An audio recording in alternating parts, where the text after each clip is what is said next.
Abaana ba Katonda abalungi n'olunaku olwaleero mbaanirizaako mu linnya lya Mukama waffe Yesu Kristo. Mukama Katonda yeebala okubakuuma, yeebala okubayisa mu ssabbiiti eno. Manye nga waliwo oboolyawo abafunye emitawaana egy'enjawulo.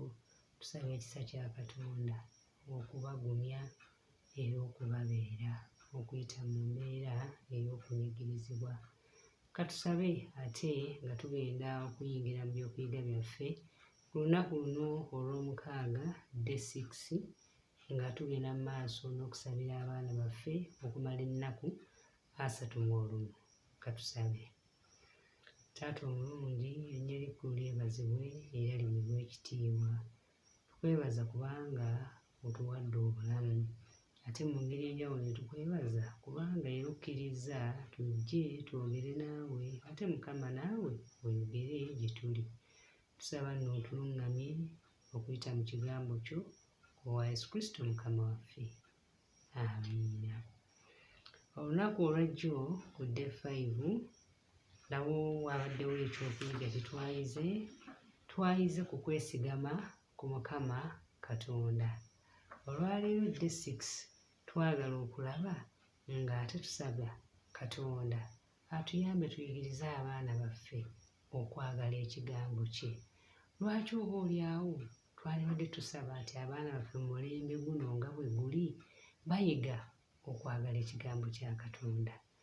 Bwe tusoma mu Zabbuli ey'e19 olunyiriri olw'e15, Mukama waffe atugamba bw'ati nti ekigambo kyo yeettabaaza eri ebigere byange n'omusana eri ekkubo lyange.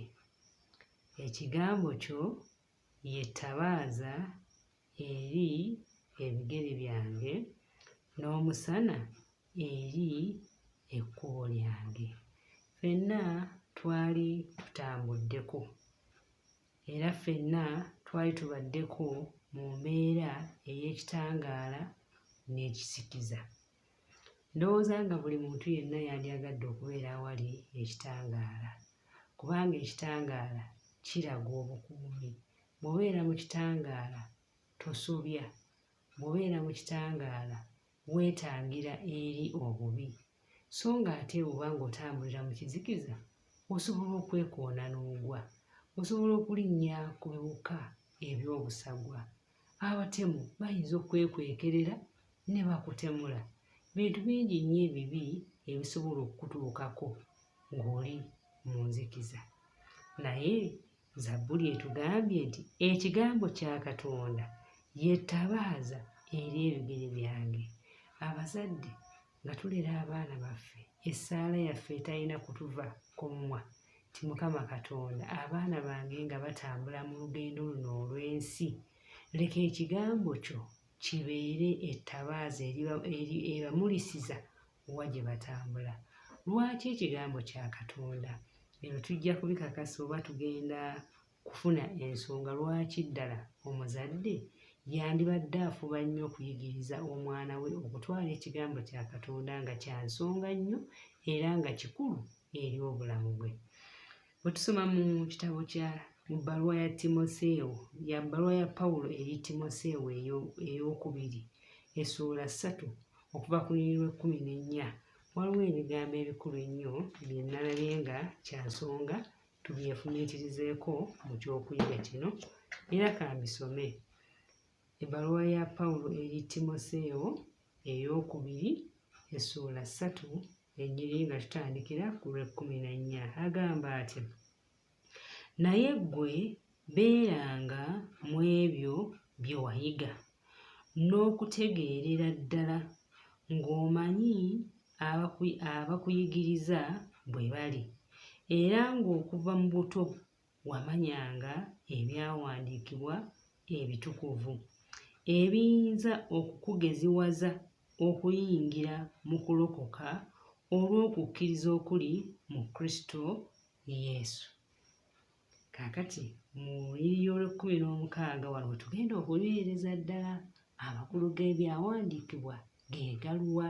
Lwaki twanditadde essira okubeera nga ebyawandiikibwa tubiteeka ku mwoyo era nga tufuba n'okubiyigiriza abaana baffe, ate n'okusaba Mukama nti ebyo bye tubayigiriza ebiva mu kigambo kya Katonda Bayibuli abinyweza ku mmeeme zaabwe. 16 agamba kyagamba nti ebyawandiikibwa byonna ebitukuvu birina okuluŋŋamya kwa Katonda era bigasa olw'okuyigirizanga. Teaching. The word of God is profitable for teaching. Okay? Olw'okunenyanga. Reproof. Singa obeera okoze ensonga yonna, ekigambo kya Katonda kisobola okukutegeeza oba okukumanyisa ti ekyo ky'okoze kirungi oba si kirungi. Olw'okubuulira okuli mu butuukirivu. Oyinza otya okumanya nti kino this is righteous or not righteous? Ekigambo kya Katonda kisobola okukola ki? Okutegeeza. Ate waggulu eri agambye nti ekigambo kino kyateekebwawo oba kyafukibwawo olw'Omwoyo Omutukuvu. Abantu ab'enjawulo abaawandiika ebigambo bya Katonda tebaabiwandiika ku bwabwe, but they were inspired by the Holy Spirit. Katumale wano ku 17 agamba omuntu wa Katonda alemenga okubulwa kyonna kyonna ng'alina ddala byonna olwa buli mulimu omulungi. Kitegeeza ki? Katubinyweze wano eno mu Luzungu. All scripture is profitable for teaching, for reproof, for correction and training in righteousness. Abaagalwa, olwaleero ensi eno erina ebintu bingi nnyo byetadde mu maaso g'abaana baffe. Waliwo ebitabo bingi nnyo ebiwandiikiddwa, waliwo zifirimu nnyingi ezizanyiddwa, waliwo enjogera nnyingi ezize era nga zonna zeeraga nga za magezi era nga zirina information okuwa abaana baffe. Naye ebyo byonna bijja luvannyuma ekigambo kya Katonda kye tulina okukulembeza. Nga tuyigiriza abaana baffe, tulina okubayigiriza nga tubagamba nti ekigambo kya Katonda kye kirina right information. Information ebeera valid okuyita mu mirembe oba ebaddengawo ng'eri valid okuyita mu mirembe gyonna. Abantu bakola zi researches, bakola okunoonyereza ku bintu eby'enjawulo, naye lwojja kusanga nga zi researches ezo ziddamu ne zikolebwa ne bakulaga nti kati waliwo gap, nti oli yanoonyereza n'akomako wano naye ate mu bye yakola birimu ki? Birimu gap. Kaakati nange nzize okunoonyereza nsobole okuziba ki? Gap. Naye oyo omunoonyereza agamba nti aziba gap. Naye ate singa wanaddawo n'omunoonyereza omulala omulundi omulala era naye ajja kugamba naye anoonya ayagala kuteekawo ki? Kuzibikira ki? Gap. Oba ekyo ba researcher kye bataakola ki? Kye bataateekamu. Naye ekigambo kya Katonda tekirina gaps. Ekigambo kya Katonda kibeerera. Ekigambo kya Katonda kyesigika. Ekigambo kya Katonda kya mazima. Y'ensonga lwaki muzadde ali eyo ng'okubiriza okuyita mu kisa kya Katonda. Mukama atuyambe tuyigirize abaana baffe ekigambo kya Katonda Bayibuli nga tubayigiriza okuzisoma, ate si kye kyokka okubasabira mu ngeri ey'enjawulo nti ebigambo ebyo bye tubayigiriza nga tubisoma mu kigambo kya Katonda Bayibuli babinyweze ku mitima gyabwe, babinyweze mu mmeeme yaabwe.